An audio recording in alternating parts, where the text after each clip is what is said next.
두 번째 질문으로 넘어가도록 하겠습니다. 두 번째 질문도 맥락상에서 봤을 때 좀 비슷한 것 같기는 해요. 주변에 모태 신앙인 친구들이 정말 많지만 20살이 넘고 교회를 대부분 가지 않습니다. 근데 저는 그것이 그 사람들의 게으름이 아니라 이 성령을 만나고 주님을 인격적으로 만나지 못한 것 같은데 그것은 우리의 노력으로 해낼 수가 없는 것이라고 생각합니다. 그런 선택받은 사람들만 하나님의 나라에 갈 수 있는 것일까요? 그러니까 이것도 이제 우리 처음 질문이랑 이제 비슷한 거죠. 그러니까 선택받은 사람만 갈 수 있는 거죠. 선택받은 사람만 갈 수 있죠. 선택받지 않았는데 어떻게 갈 수 있겠어요? 그러니까 선택받은 사람만 갈 수 있는데 문제는 그 사람이 선택받았냐 안 받았냐를 우리가 알 수 없다는 거죠. 여러분 나무가 있잖아요. 나무가 우리가 이렇게 밖에서 보면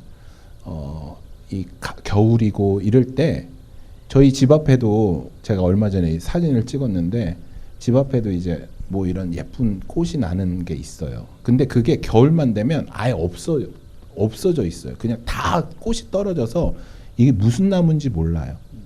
근데 이게 가을이 되고 여름이 되면 우리가 이 나무가 무슨 열매인 줄 무슨 나무인 줄 알아요.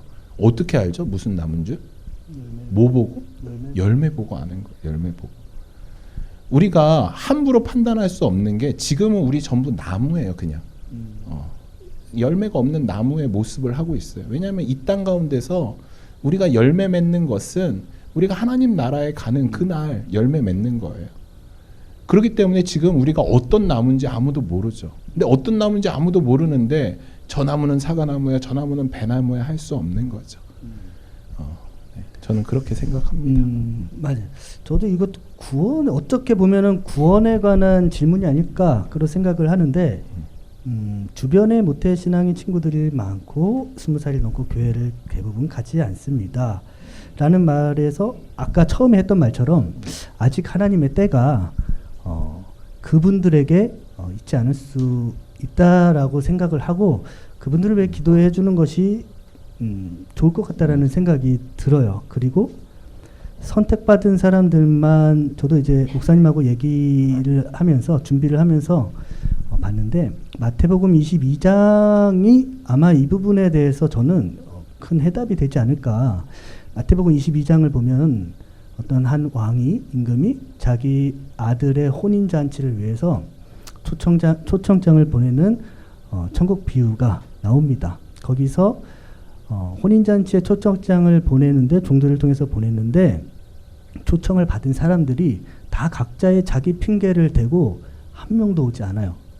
오히려 심지어 그 초청을 전하러 간 그 종들을 죽이고 그러기까지 해요. 그래서 이 왕이 군대를 보내서 그 사람들을 진멸하고 그 동네까지도 진멸하고 나중에 이제 그 혼인잔치의 그 자리를 채우기 위해서 사거리로 가서 그 사거리에 있는 아무나 다 데려와요. 그때 이제 왕이 이렇게 둘러보다가 한 사람을 발견하는데 어떤 사람이냐면 예복을 입지 않은 사람을 발견합니다. 그 예복을 입지 않은 사람은 어떻게 됐을까요? 사지가 묶여서 어두운 데로 쫓겨나요. 저는 이 예수님이 말씀하신 이 비유를 통해서 이 예복을 입은 것, 이 예복을 입은 사람들이 선택을 받은 사람이 아닌가 그런 생각을 합니다. 성경에서는 분명히 그렇게 말씀을 하고 있고 우리의 입장에서는 억울할 수도 있지만 그건 우리의 생각이지만 성경에 말하고 있는 것은 선택을 받은 자가 하나님 나라에 간다라는 것이 맞는 것 같아요. 근데 만약에 이제 또 그런 질문이 있죠.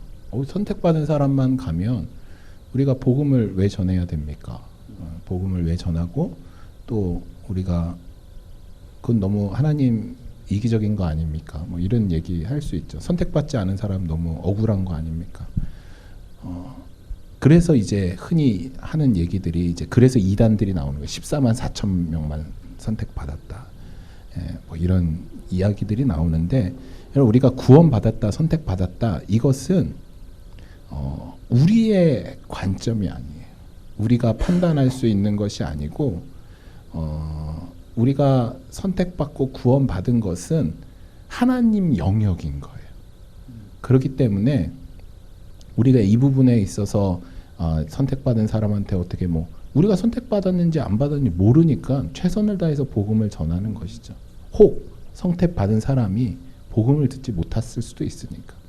근데 이제 그것을 우리가 하나님의 영역까지 우리가 고민하고 그 부분에 대해서 불만을 품는 것은 그래서 이제 제가 지난주 말씀한 거대로 너는 너의 구원에 신경 써라. 이제 이 말인 거죠. 월권인 거죠. 네. 어떻게 보면 그렇죠. 하나님이 하실 일을 한다. 혹시 이 부분에 대해서 나는 좀 생각이 다르다. 아니면 질문이 있습니다. 혹시 있으면 있나요? 없어요? 그러면은